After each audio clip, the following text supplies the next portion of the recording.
News morning bulletin. Formula ఈ కేసులో సోమవారం ఏసీబీ విచారణకు కేటీఆర్.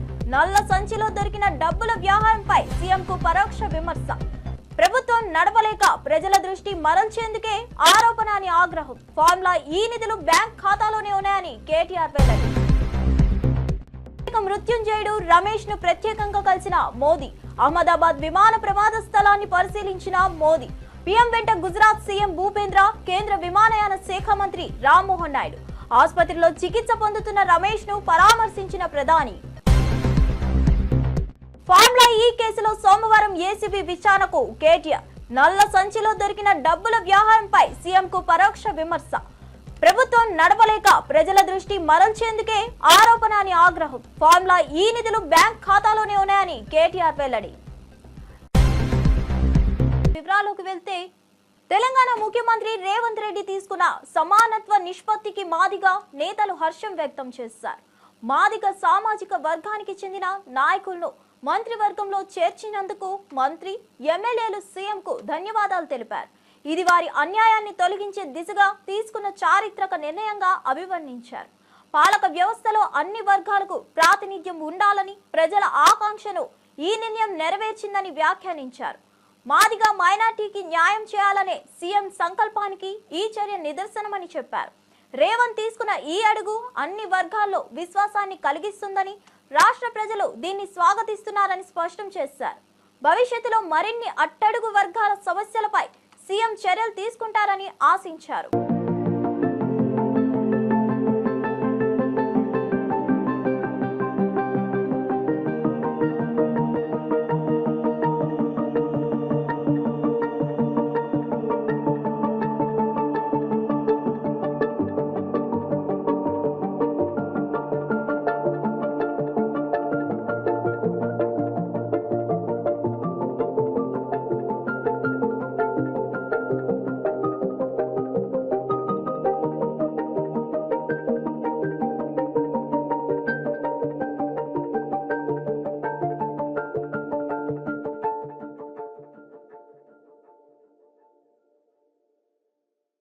తల్లికి వందనం పథకం కింద తన అకౌంట్ లో 2000 పడుతున్నట్లు ఫేక్ ప్రచారం జరుగుతుందని నారా లోకేష్ మండిపడ్డారు.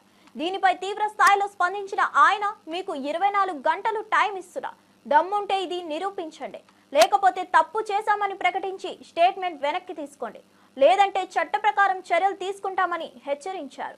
తప్పుడు ప్రచారం ద్వారా తన ప్రతిష్టను దెబ్బతీయాలనే ప్రయత్నం జరుగుతుందని ఆరోపించారు. ఈ విషయంపై విపక్షాలు బాధ్యతతో వ్యవహరించాలని, ప్రజల మద్దతు కోల్పోయిన తర్వాత ఇలా చీప్ రాజకీయాలకు వెళ్లకూడదని లోకేష్ సూచించారు. ఫేక్ న్యూస్ వెనుక ఉన్న వారిపై కఠినమైన చట్టపరమైన చర్యలు తీసుకుంటామని స్పష్టం చేశారు. ప్రభుత్వం ఇచ్చింది 14.55 లక్షల మంది తల్లుల అకౌంట్లో ఏకంగా వాళ్ళకి 2 పిల్లలు ఉన్నారు కనుక వాళ్ళకి 26,000 రూపాయలు కూటమి ప్రభుత్వం అందజేసింది. దాంట్లో సుమారుగా 29.10 లక్షల మంది పిల్లలు కవర్ అవుతాం జరిగింది. ఏకంగా 3 పిల్లల కన్నా ఎక్కువ ఉన్న 3 పిల్లలున్న తల్లులు సుమారుగా 2,10,000 మంది ఉన్నారు.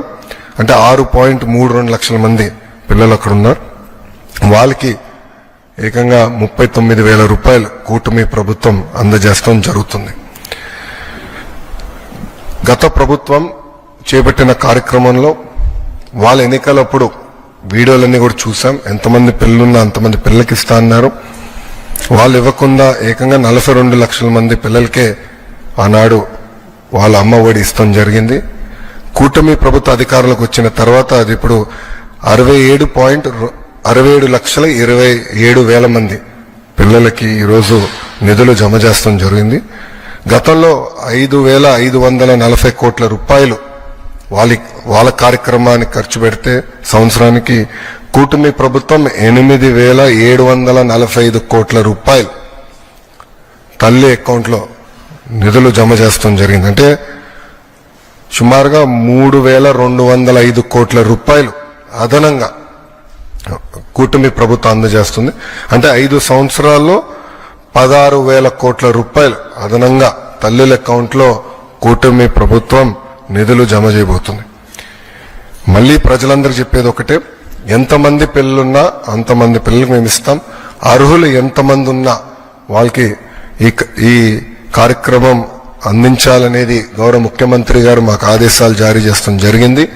ఇప్పుడే నేను గౌరవ ఫైనాన్స్ మంత్రి అహ్మదాబాద్ లో జరిగిన ఘోర విమాన ప్రమాదం దేశాన్ని విషాదంలోకి నెట్టింది. ఈ ఘటనలో 241 మంది ప్రాణాలు కోల్పోగా కేవలం ఒక్క వ్యక్తి మాత్రమే బతికారు. ఈ నేపథ్యంలో ప్రధాని నరేంద్ర మోదీ ప్రమాద స్థలాన్ని పరిశీలించారు. సర్దార్ వల్లభాయ్ పటేల్ విమానాశ్రయానికి చేరుకున్న ఆయన నేరుగా మేఘాని నగర్లోని ఘటనా స్థలానికి వెళ్లారు. ఆయన వెంట గుజరాత్ సీఎం భూపేంద్ర పటేల్, విమానయాన శాఖ మంత్రి రామ్మోహన్ నాయుడు ఉన్నారు. సహాయక చర్యలు ఎలా సాగుతున్నాయన్నది అధికారులు వివరించారు. అనంతరం బ్రిటన్ పౌరుడైన విశ్వాక్ కుమార్ రమేష్ ను ఆసుపత్రిలో పరామర్శించారు.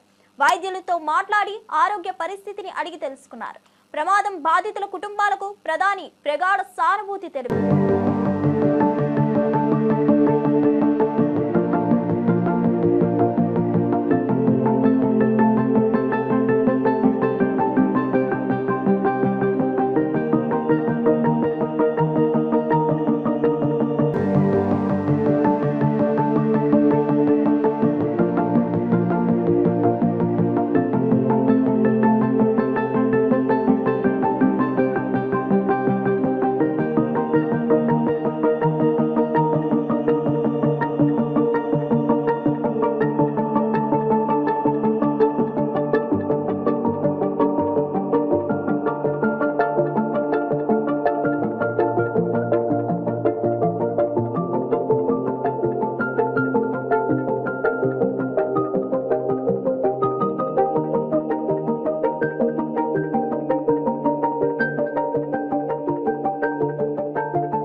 ఫామ్లా ఈ కేసులో ఏసీబీ నుంచి నోటీసులు అందాయని బీఆర్ఎస్ వర్కింగ్ ప్రెసిడెంట్ కేటీఆర్ వెల్లడించారు. సీఎం రేవంత్ రెడ్డిపై తీవ్ర విమర్శలు చేస్తూ దమ్ముంటే ఇద్దరం కలిసి లై డిటెక్టర్ టెస్ట్ కు రావాలని సవాల్ విసిరారు. ప్రజల దృష్టిని మళ్లించేందుకు కాంగ్రెస్ సర్కస్లు చేస్తుందన్నారు. ఏసీబీ తనను సోమవారం ఉదయం 10 గంటలకు విచారణకు రమ్మని ఆదేశించిందని తెలిపారు. ఫామ్లా ఈ సంస్థ ఖాతాలో 44 కోట్లు సురక్షితంగా ఉన్నాయన్నారు. తాను చట్టాన్ని గౌరవించే పౌరుడిగా విచారణకు హాజరవుతానని పేర్కొన్నారు. రేవంత్ రెడ్డి అసత్య ప్రచారాలు చేసి ప్రజలను మభ్యపెట్టే ప్రయత్నం చేస్తున్నారని ఆరోపించారు. విచారణకు తాను పూర్తిగా సహకరిస్తానని స్పష్టం చేశారు.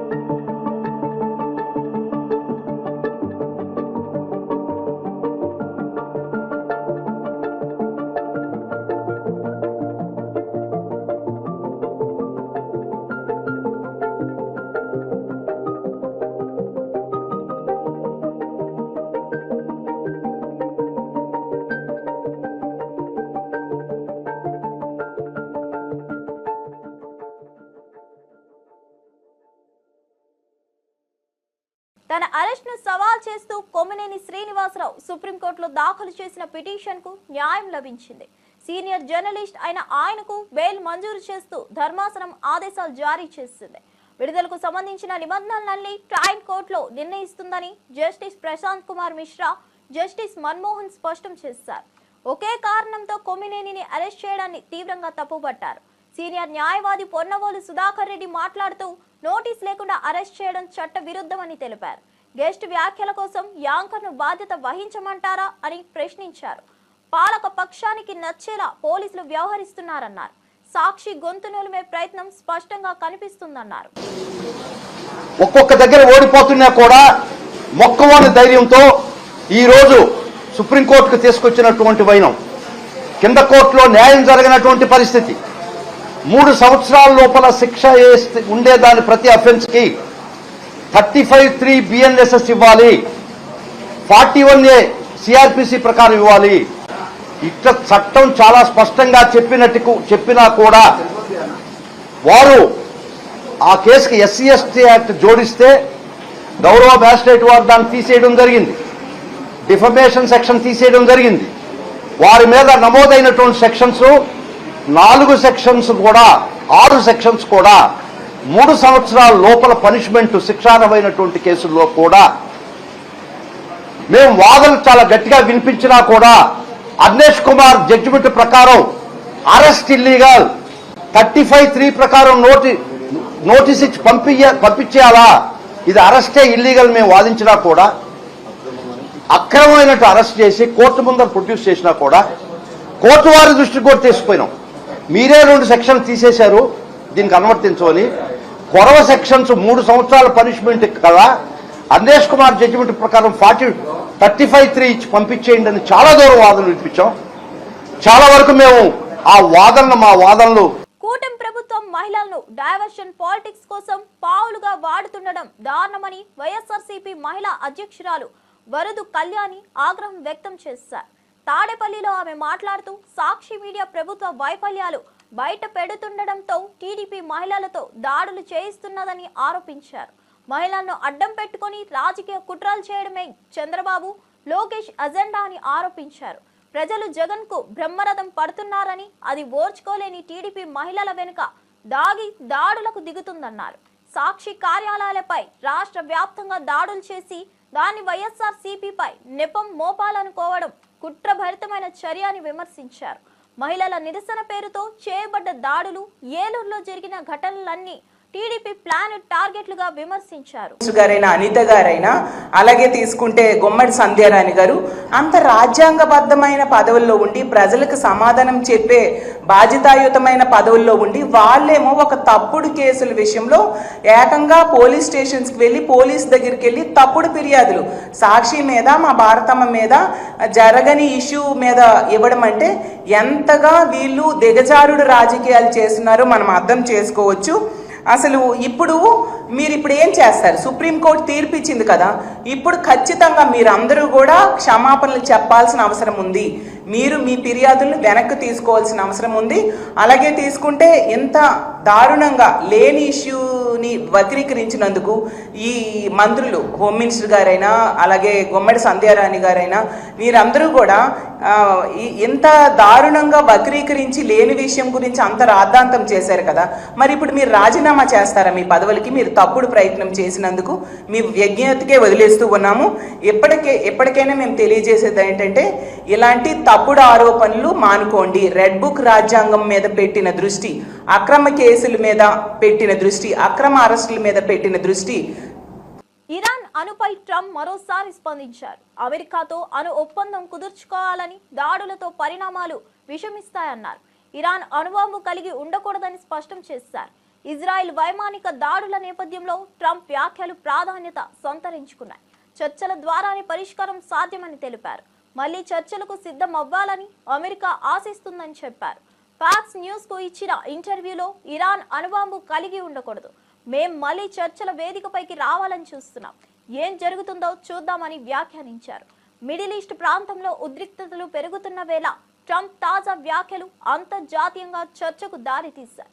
ఇరాన్ ఇజ్రాయెల్ ఉద్రిక్తతలపై అమెరికా జోక్యం కీలకం కానుంది.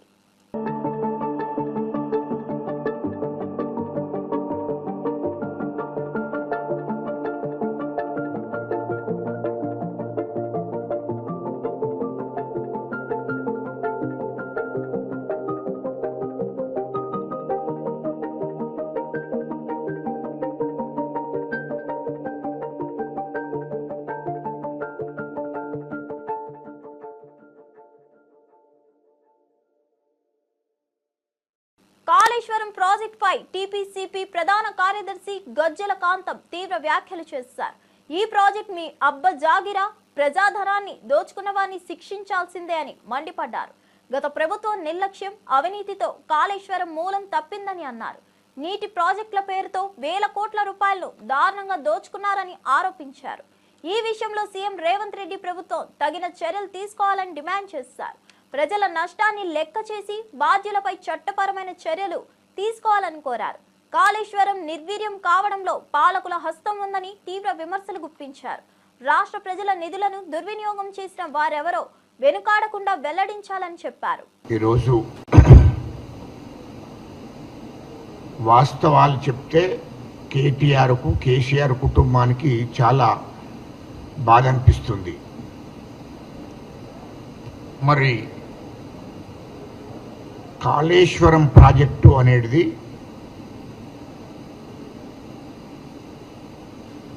కాంగ్రెస్ ప్రభుత్వం ఏర్పడ్డ నాడు మా ముఖ్యమంత్రి రేవంత్ రెడ్డి గారు మరి ప్రమాణ స్వీకారం చేసిన రోజే చెప్పాడు, కాళేశ్వరం ప్రాజెక్టులో అవకతవకలు జరిగినాయి, దాని మీద ఖచ్చితంగా విచారణ చేపిస్తానని తెలంగాణ రాష్ట్ర ప్రజలకు మాట ఇవ్వడం జరిగింది. మా ముఖ్యమంత్రి రేవంత్ రెడ్డి గారు పిసిసి అధ్యక్షులు ఉన్నప్పుడే కాళేశ్వరం ప్రాజెక్టు అవినీతి జరిగింది, ఖచ్చితంగా దాని మీద విచారణ ఇస్తానని ఆ రోజు పిసిసి అధ్యక్షులుగా ఉన్నప్పుడే మా రేవంత్ రెడ్డి గారు ప్రజలకు మాటిచ్చాడు. మరి రాష్ట్ర ప్రజలు కూడా ఈ రాష్ట్రాన్ని దోషిండ్రు, కాళేశ్వరం ప్రాజెక్టులో అవినీతి జరిగింది. పేర్ని నాని అవినీతి పాపం పండిందని మంత్రి కొల్లు రవీంద్ర మండిపడ్డారు. బందరు అభివృద్ధిని అధోగతికి నెట్టిన నానిని వదిలిపెట్టబోమని హెచ్చరించారు. టిట్కో ఇల్లు, సిఆర్జెడ్ భూములు కేటాయింపులపై స్పష్టత ఇవ్వాలన్నారు. మెడికల్ కాలేజీ భూముల కొనుగోలులో 8 కోట్ల అవకతవకలు జరిగాయని ఆరోపించారు. సానుభూతి రాజకీయాలకు నానికి కాలం చెల్లిందని విమర్శించారు. దమ్ముంటే విచారణకు సిద్ధంగా ఉండాలి అంటూ సవాల్ విసిరారు. వైసీపీ పాలనలో నాని బ్రోకర్గా మారారని విమర్శిస్తూ త్వరలో నిజాలన్నీ వెలుగులోకి వస్తాయని వ్యాఖ్యానించారు. నిజంగా చాలా దురదృష్టకరం.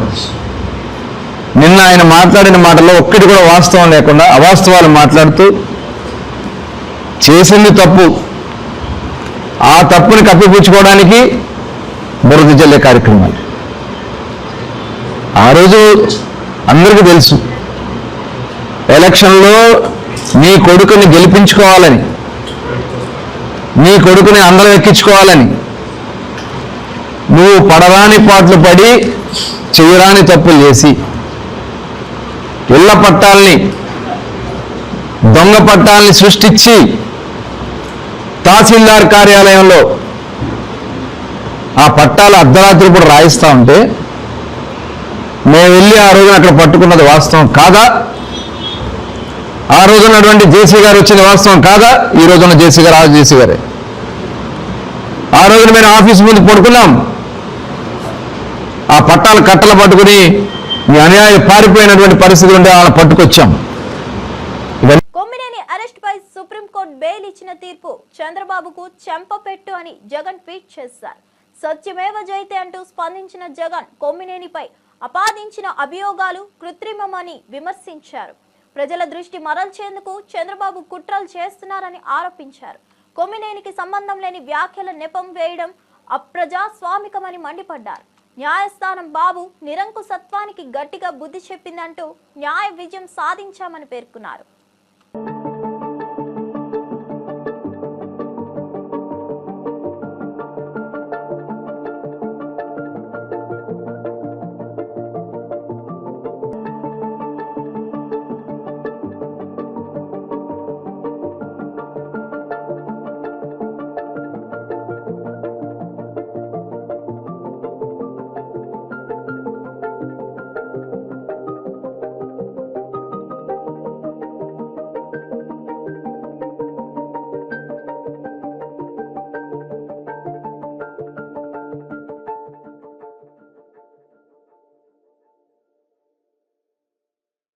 అహ్మదాబాద్ విమాన ప్రమాదం యావత్ ప్రపంచాన్ని కలిచివేసిందని దర్పల్లి రాజశేఖర్ రెడ్డి పేర్కొన్నారు. సాంకేతిక లోపం పేరుతో తప్పించుకునే ప్రయత్నం చేయవద్దని హెచ్చరించారు. 270 మంది మృతి చెందగా 40 మంది చిన్నారులున్నారన్నారు. కేంద్ర విమానయాన శాఖ మంత్రి రామ్మోహన్ నాయుడు, డీజీసీఏ చైర్మన్లు బాధ్యత వహించి రాజీనామా చేయాలని డిమాండ్ చేశారు. గతంలో జరిగిన ఘటనలలో మంత్రులు రాజీనామా చేసినట్లు ఉదాహరణలు చెప్పారు. విమాన యాత్రలో నిర్లక్ష్యం వల్లే ఈ ఘటన జరిగిందని విమర్శించారు. బీజేపీ నేతల ద్వంద్వ ప్రమాణాలపై ఆగ్రహం వ్యక్తం చేశారు. మాట్లాడలేకపోతున్నాం. ఎందుకు ఫెయిల్యూర్ కాదు ఈ కేంద్ర ప్రభుత్వం అని ఒకసారి నేను అడుగుతున్నా. ఇంత పెద్ద ఘటన జరిగింది నిన్న, ఏవియేషన్ మినిస్టర్గా రామ్మోహన్ నాయుడు గారు ఎందుకు రిజైన్ చేయలేదు? అదేవిధంగా ప్రధానమంత్రి మోడీ బాధ్యత తీసుకొని ఎవరైతే డీజీసీఏ చైర్మన్ ఉన్నారో ఆయన ఎందుకు రిజైన్ చేయలేదు? పదే పదే ఇదే Boeing 787 air India Boeing 787-1171 aeroplane December 24న ఎమర్జెన్సీ ల్యాండింగ్ అయింది కదా షార్జాలో. దాని తర్వాత హైదరాబాద్ వచ్చిన ఢిల్లీ వచ్చిన ప్లేను ఢిల్లీ నుంచి అహ్మదాబాద్ వచ్చినప్పుడు దాంట్లో ఏసీ పనిచేయట్లేదు, స్విచ్లు పనిచేయట్లేదు, at the same time total mechanism పనిచేయనప్పుడు ఏవియేషన్ సిస్టమ్ డీజీసీఏ ఏం చేసింది? ఎందుకు అహ్మదాబాద్ నుంచి లండన్కి ఆ ప్లేన్ని ఫ్లై చేయడానికి అనుమతి ఇచ్చిన ఒక్కసారి ఆలోచన చేయాలి. ప్లేన్ని అహ్మదాబాద్ నుంచి లండన్ ఫ్లై చేయడానికి ఏవియేషన్ సంబంధించిన ఆఫీసర్లు ఎందుకు అనుమతించిండ్రు? సాంకేతిక లోపం ఉన్న ఫ్లైట్, ఇంత ఇబ్బంది పడ్డ ఫ్లైట్ పైన ఫ్లై చేయడానికి అనుమతించిన ఆఫీసర్లు ఎవరు? ఇదే విషయాన్ని ఒకసారి మీరు గుర్తు పెట్టుకోవాలి. అప్పట్లో పొద్దున్న లేస్తే వీళ్ళు జవహర్లాల్ నెహ్రూతో పోటీ పడతారు, బీజేపీ ప్రభుత్వం కానీ ఎవరితోటైనా కానీ. బీజేపీ ప్రభుత్వంలోని పెద్దలందరినీ ఒకటే విజ్ఞప్తి చేస్తున్నా, మీరు జవహర్లాల్ నెహ్రూతో పోటీ పడతారు కదా.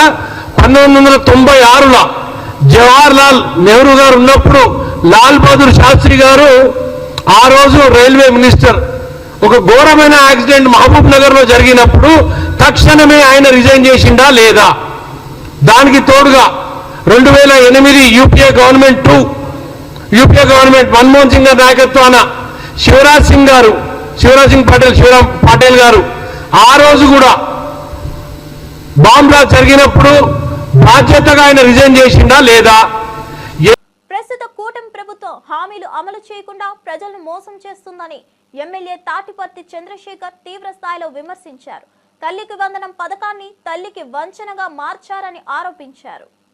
87 లక్షల మందికి 13,000 కోట్లు అవసరమవుతుందన్న రికార్డుల మధ్య 2,000 కట్ చేసి వంచన జరిపారని మండిపడ్డారు. పథకాలను అమలు చేసిన ధైర్యం ఉంటే ముద్రించి ప్రజలకు చూపాలని సవాల్ విసిరారు. దళితుల పట్ల చంద్రబాబు చిన్న చూపు చూస్తున్నారని విమర్శించారు. రైతులను రౌడీలుగా ముద్రించడం దారుణమన్నారు. ప్రజాస్వామ్య విలువలు లేని ప్రభుత్వం ఎందుకని ప్రశ్నించారు. ఒక పరిపాలన చేసేటటువంటి ముఖ్యమంత్రి చెప్పని విధంగా, మాట్లాడని విధంగా, మాట్లాడకూడని విధంగా ఇచ్చినటువంటి హామీల్ని అమలు పరచలేము అని చెబుతూనే, వంచిస్తూనే ఏడాది కాలంగా హామీలను అమలు చేయకుండా అడిగేటటువంటి గొంతులపై కాళ్లతో నొక్కివేస్తూ, దౌర్జన్యకాండని కొనసాగిస్తూ, ఎర్రబుక్క అనేటటువంటి ఎర్రి పరిపాలనని ప్రజలకు అందిస్తూ ఎవరన్నా మాట్లాడితే వారిపై విరుచుకుపడేటటువంటి ప్రయత్నం వారు చేయడం అనేది నిజంగా అత్యంత దుర్మార్గం. ఇకపై ఉపేక్షించనని ఎవరికి చెప్తున్నారు మీరు? ప్రజలకి వాన్ చేస్తున్నారా మీరు? ప్రజాస్వామ్యంలో ప్రజలకి రావాల్సినటువంటి హక్కులను కూడా అడిగేటటువంటి స్వేచ్ఛ లేదా? మీరు చెప్పినటువంటి హామీల్ని అడిగేటటువంటి స్వేచ్ఛ లేదా? ఒక్కసారి ఇది ప్రజలు కూడా తీవ్రంగా దీన్ని ఖండించాల్సినటువంటి అవసరం ఉంది. ఇవాళ ఈ 1 సంవత్సర కాలంలో వారు ఇస్తున్నటువంటి ఒక గొప్ప హామీగా చెప్పుకుంటూ తల్లికి వందనాన్ని ఇవాళ మొదలు పెట్టారు. బాపట్ల జిల్లాకు చెందిన చీరాల కుప్పడం చీరలకు జాతీయ స్థాయిలో గుర్తింపు లభించింది. ఒకే జిల్లా ఒకే ఉత్పత్తి 2024 కింద ఎంపికైన ఈ చీరలు అరుదైన అవార్డును గెలుచుకున్నాయి. ఈ నెల 18న న్యూఢిల్లీలో జరగనున్న కేంద్ర ప్రభుత్వ కార్యాలయంలో బాపట్ల కలెక్టర్ వెంకటమురళి ఈ అవార్డును స్వీకరించనున్నారు. జనవరిలో చీరాలకు ప్రత్యేక గుర్తింపు ఇవ్వాలంటూ వచ్చిన కేంద్ర బృందం సభ్యులు చీరాల ప్రాంత మగ్గాలపై నేసే కుప్పడం చీరలను పరిశీలించి వాటి ప్రత్యేకతను గుర్తించి ఎంపిక చేశారు. ఈ అవార్డుతో చీరాల చీరలకు అంతర్జాతీయంగా మార్కెట్ అవకాశాలు మెరుగయ్యే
8 వసంతాలు సినిమా తనలో ఉన్న అసంతృప్తిని తొలగించిందని నటి అనంతిగా చెప్పారు.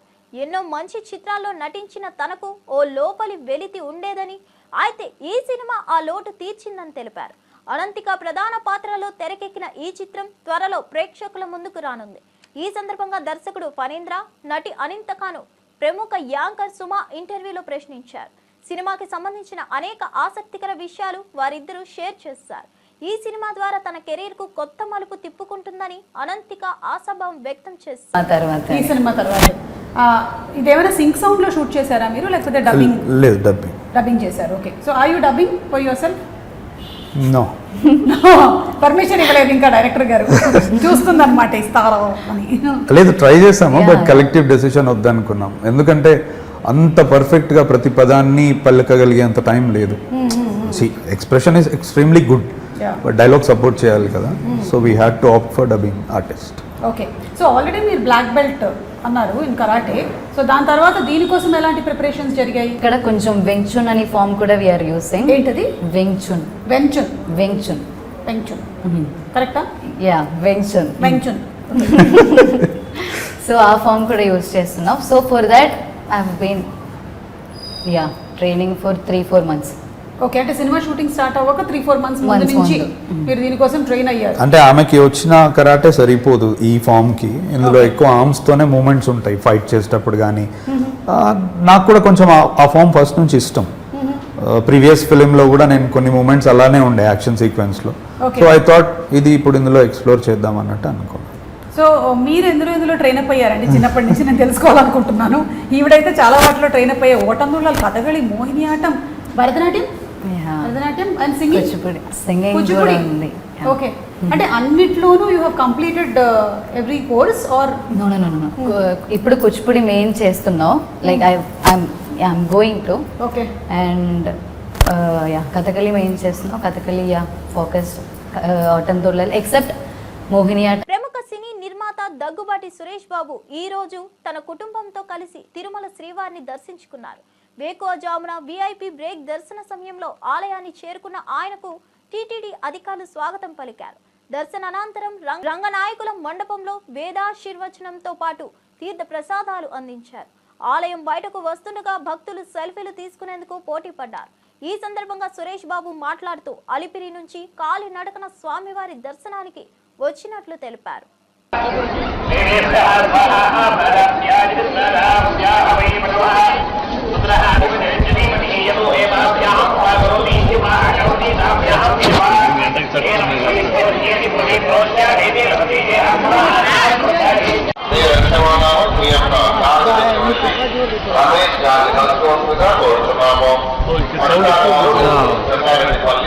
ఈ బులెటిన్ విశేషాలు మరో బులెటిన్తో మళ్ళీ కలుద్దాం.